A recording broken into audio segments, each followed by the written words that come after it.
I have a short movie. This is poignant, this is important, and it's going to make some of you nervous. Partners, scoot over next to her. I want you holding hands.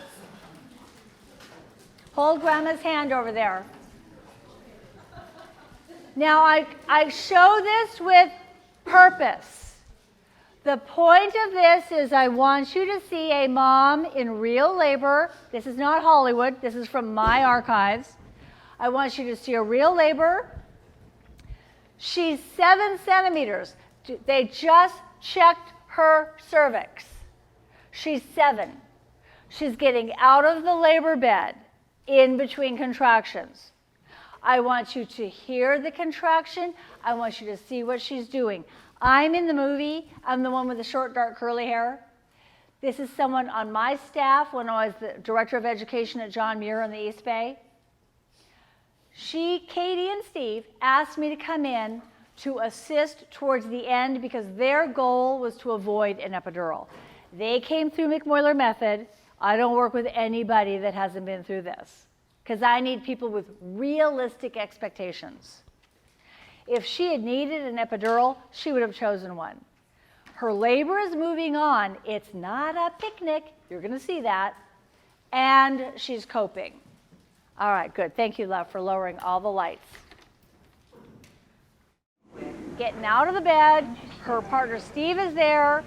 I am doing with Katie what her nurse would be doing if I weren't there. Upright, slow dance position, getting the rocking chair ready. All of this in between contractions. There is no pain.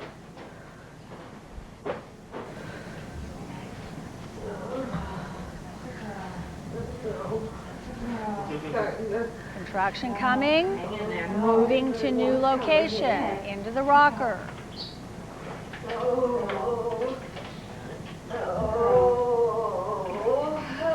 That's it. That's the girl.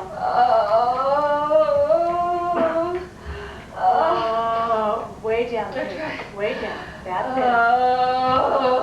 That's it. That's the girl.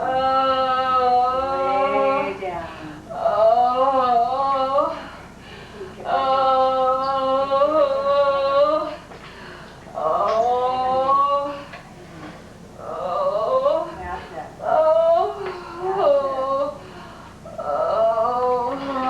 Contraction coming down. Almost over.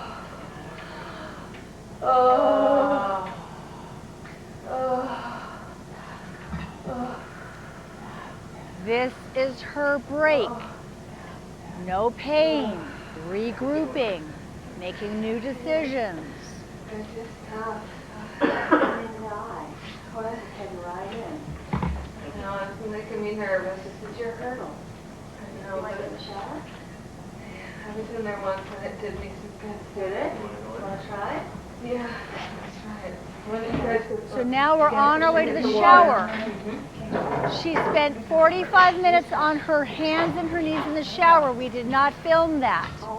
Here she is an hour later. Listen to the difference. He's got you. Way down. Take it down. Way down.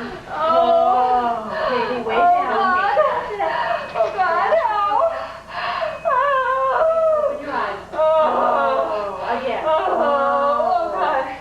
Oh, God. Again, Katie.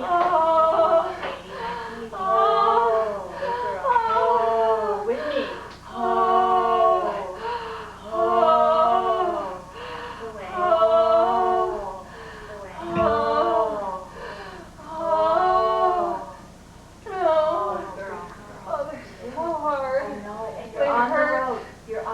Towards the end. Is it really? You're moving towards the end. Absolutely you are. Katie, let me check you and see where that little baby's at, okay? Okay. You want to get a listen just while she's right here, while she's sitting? Let's hold it while I'm checking her. Okay. Mommies, partners, let me just say this. If you have not yet done this, I've got you. I've got you. This would be a very good time to do that. Because moms in this room are looking at this and saying, holy blank, are you kidding me? And I'm here to tell you, this is coping. This is labor on a really good day, not a picnic. Now, I show it to you not to frighten you. I show it to you to really give you a sense. This is work, peak, challenging.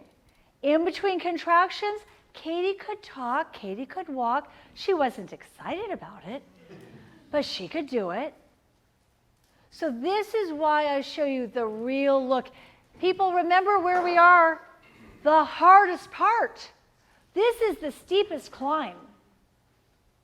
Some of you will have epidurals before this. Yes. Katie's goal was to avoid epidurals. She didn't even have an IV. Arm around her. So I take you to the edge here with purpose. I don't want you to be the deer in the headlights at the hospital, clueless, scared out of your minds because you have no idea about what's going on. You're going to have distinct ideas what's going on and coping options and ability to make decisions. That's really important. Now, here's the deal. Katie and Steve, let's just talk about Steve for a minute. I once had someone go, well, he looked a little bit like a bump on a log to me. What was he doing? Hold the phone. The mic did not pick it up. I was right there. I could hear everything. He was talking a steady stream of soft words, talk about reassurance. He was softly talking to her the whole time. No one could have held her and made the difference that Steve did, truly. So if that is what you bring to the table, that's perfect. Katie, her response, did you hear it? Katie was doing this. Ho, ho. I did not teach her to hoe. You want to hoe? I'm all over that. Let's hoe. Ho. Don't fix it if it's not broken. It's a vocalization. It's getting it out. Okay, good. Still want to have babies, right? So partners, you move moms into new places, positions, environments, maneuvers in between contractions. Yeah. So wherever you are, shower, wherever it is, you just go through what you have to go through. Exactly. So you stay in the position, the environment, the maneuver, and then when you, the nurse, the partner, someone's going to get ready to move you to a new spot, maybe it's time to check the cervix, see how the progress is going. So we'd wait for the contraction to be over. In this case, we've got 3 or so minutes to get over, get back in the bed, do whatever we need to do. All right, good. Good clarification.